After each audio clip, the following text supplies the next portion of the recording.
Olá, meu querido irmão, minha irmã, que a paz do Senhor esteja com todos. Seja bem-vindo a um novo vídeo do canal. Mas antes de começar, não se esqueça de deixar o seu like e se inscreva no canal. Fazendo isso, você estará nos ajudando a continuar postando vídeos por aqui. Bom, espero que esse vídeo possa te abençoar neste dia. Agora, vamos à mensagem de hoje. A razão pela qual nós não seremos condenados não é porque não há causa de condenação, mas está nas 4 coisas que Paulo diz aqui no verso 34. Primeiro, quem nos condenará? Resposta, ninguém. Primeiro, porque foi Cristo quem morreu. Está implícito aqui de que foi Ele que a condenação é a morte. Então Ele já sofreu a condenação quando morreu em nosso lugar na cruz. E foi Ele, não outro. Porque se fosse um outro homem, igual a mim, que morresse na cruz, ele estaria apenas recebendo o resultado merecido pelos seus pecados. Mas se trata do Filho de Deus, puro, inocente e sem pecado, cuja morte, cujos benefícios da morte podem ser aplicados, transferidos a outras pessoas. É Cristo quem morreu. Por isso que não posso ser condenado, porque a minha condenação já foi paga por Ele. Ele já cumpriu a minha condenação quando naquela cruz Ele sofreu os terrores do inferno e da ira de Deus, bebendo o cálice da ira de Deus até a última gota. Mais do que isso, adoro quando Paulo se corrige, né? Quando ele diz aqui, é Cristo Jesus quem morreu. Não, pera, é Ele que ressuscitou. É a segunda coisa que ele diz aqui. Mais do que morreu, Ele ressuscitou. Ele venceu a morte, rompeu os grilhões da sepultura, ressurgiu triunfante como meu representante. Quem pode me condenar se Ele já está livre da condenação e Ele é o meu representante? Terceiro, Ele está à direita de Deus, estou no verso 34, Ele está à direita de Deus, para lá Ele subiu depois da ressurreição, sentou-se à direita de Deus, foi glorificado e exaltado e recebeu todo o poder no céu e na terra, e nós estamos assentados com Ele nas regiões celestiais, à direita de Deus Pai. E por último, diz Paulo, que também, como se não bastasse, não é? E também, além dessas coisas, também Ele intercede por nós. Interceder significa pedir alguma coisa em favor de outra, alguém em favor de outra. Ele intercede pelos seus escolhidos, diariamente, constantemente, diariamente. Pai, Augustus caiu, Augustus não tem jeito, Augustus é um miserável pecador, mas fui eu quem morri por ordem do Senhor. Não, eu que ressuscitei pelo teu poder, fui exaltado como representante dele. Perdoa-o, levanta-o, sustenta-o, não permita que ele seja tentado mais do que ele possa suportar, como um dia eu intercedi por Pedro, eu intercedo agora por ele e por todos aqueles que são meus. Diante disso, queridos, diante de tal sumo sacerdote, intercessor, representante, justificador e defensor, quem nos condenará? Quem poderá nos condenar diante da obra completa e perfeita de Cristo Jesus? Entretanto, o que será daqueles por quem Cristo não morreu, por quem Ele não ressuscitou, que não representa a direita do Deus Pai e por quem Ele não intercede? O que será de você, sem Cristo, com todos os seus pecados, toda a sua culpa, toda a condenação que lhe aguarda, com justiça, por causa de todas as desobediências cometidas? Quarta pergunta e última. Quem vai nos separar do amor de Cristo? A resposta é bem mais longa aqui, porque essa quarta pergunta resume as outras 3. Porque Deus é por nós, ninguém nos condena, e ninguém vai levantar acusação contra nós por causa do amor de Cristo. Essa é a razão. Não havia outra. Deus não viu nada em nós para fazer tudo isso que Paulo vem descrevendo desde o capítulo 1 até o capítulo 8. Que é a redenção do pecador mediante a fé em Cristo Jesus gratuitamente. Não havia razão nenhuma a não ser o grande amor com que Ele nos amou e do qual Paulo já havia falado no capítulo 5, versos 5 e verso 8. Vocês lembram disso? Nós já fizemos a exposição daquele capítulo. Agora Paulo volta a falar do assunto. Diante disso, quem nos separará do amor de Cristo Jesus? Paulo aqui separa em duas listas aquilo que ele imagina que as pessoas poderiam pensar que nos separariam do amor de Cristo. A primeira lista está do verso 35 até o verso 37 e a segunda lista do verso 38 até o verso 39. A primeira lista, que é de 35 a 37, se refere aos sofrimentos aqui desse mundo, e que eram sofrimentos bem reais para o apóstolo Paulo e para os cristãos da sua época, quando estavam sendo perseguidos. Olha a relação deles aqui, são 7 sofrimentos mencionados a partir do verso 35. Ele pergunta no verso 35, quem nos separará do amor de Cristo? Só um pequeno detalhe. Ele pergunta, quem nos separará? Só que o que ele responde é o que não nos separa. É como se essas coisas aqui fossem gladiadores armados, cercando-nos, querendo tirar-nos a vida. Ele pergunta, quem nos separará? E aí a resposta são coisas. Né? É como se ele estivesse personificando estas coisas como um enxame de soldados armados, inimigos salteadores que vêm contra nós. Quem nos separará do amor de Cristo? Aí ele pergunta, vem a lista. Será a tribulação? Tribulação aqui são os sofrimentos em geral.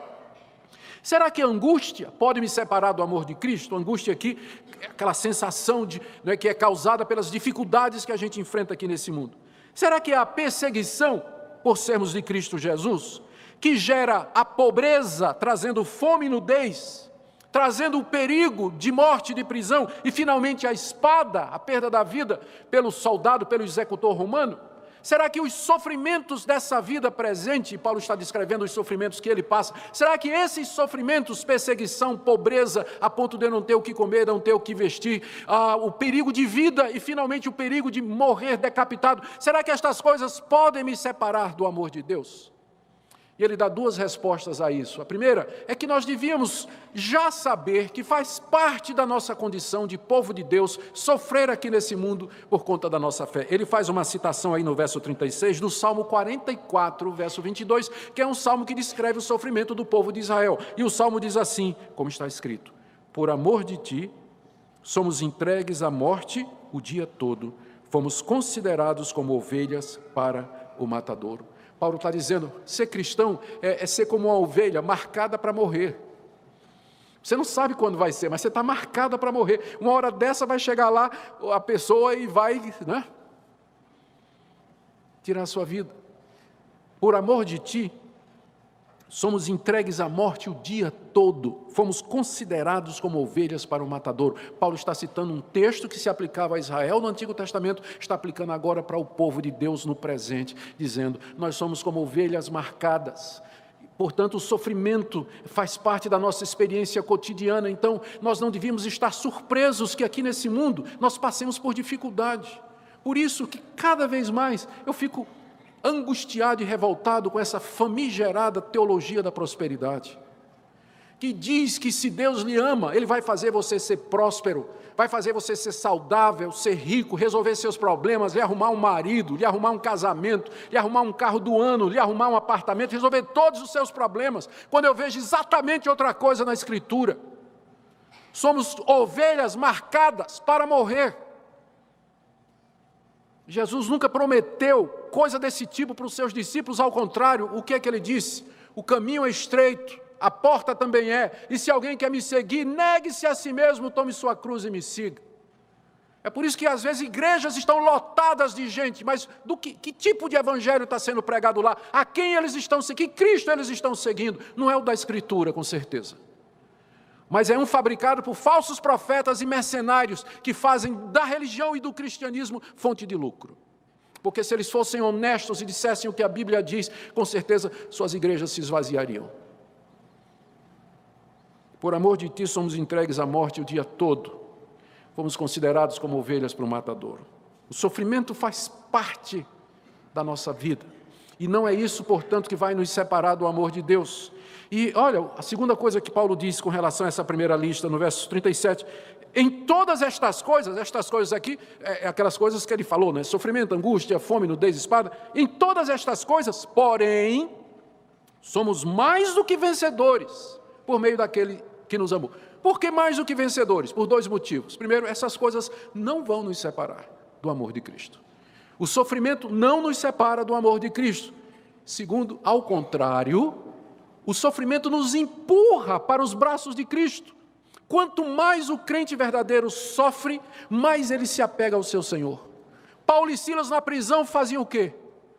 Cantavam louvores a Deus. Os primeiros mártires, quando eram queimados, o que é que eles faziam? Eles iam cantando hinos, a ponto de que os soldados romanos tinham que cortar a língua deles antes de queimá-los.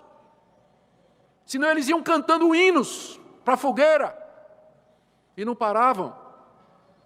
Em todas estas coisas, nós somos mais do que vencedores. É isso que é ser vencedor. E o pessoal diz aqui, 10 passos para você ser vencedor. Aí você vai lá na igreja, o pastor vai pregar um sermão dizendo como é que você vai ser um vencedor. Um vencedor é você, né, ter aquele carro do ano, aquele emprego e tudo mais. Para Paulo, ser mais do que vencedor é você passar por todas essas coisas e não abandonar Cristo e permanecer com Cristo e amá-lo cada vez mais. É isso que é ser vencedor. Aliás, mais do que vencedor. Eu não quero ser vencedor, como eles estão dizendo. Eu quero ser mais do que vencedor. E ser mais do que vencedor é passar por tudo isso, confiante no amor de Jesus Cristo. Agora vem a segunda lista. Essa foi só a primeira. A segunda lista começa do verso 38, quando ele diz, 10 coisas, continuando, começando no verso 38. Estou bem certo de que nem morte, vida, anjos, principados, coisas do presente, do porvir, poderes, altura, profundidade, nem qualquer outra criatura poderá separar-nos do amor de Deus, que está em Cristo Jesus, nosso Senhor. Aqui nesse segundo bloco, Paulo lista os poderes desse mundo, visíveis e invisíveis, presentes e futuros. A morte não pode nos separar do amor de Cristo, e nem a vida com seus atrativos, prazeres e deleites. Nem os anjos criados por Deus, na verdade, eles ministram em nosso favor. Nem os principados, que são os poderes humanos. Talvez Paulo estivesse pensando no Império Romano aqui. As coisas do presente, ou seja, não existe coisa alguma hoje que possa me separar do amor de Deus. E não só isso, ele diz, nem as coisas do porvir. E também não existe nada no futuro que vá acontecer que possa me separar do amor de Cristo. Nem poderes, poderes aqui é uma palavra grega que geralmente Paulo usa para se referir aos principados e potestades, aos poderes demoníacos, ao anticristo, a Satanás, também não pode me separar do amor de Deus.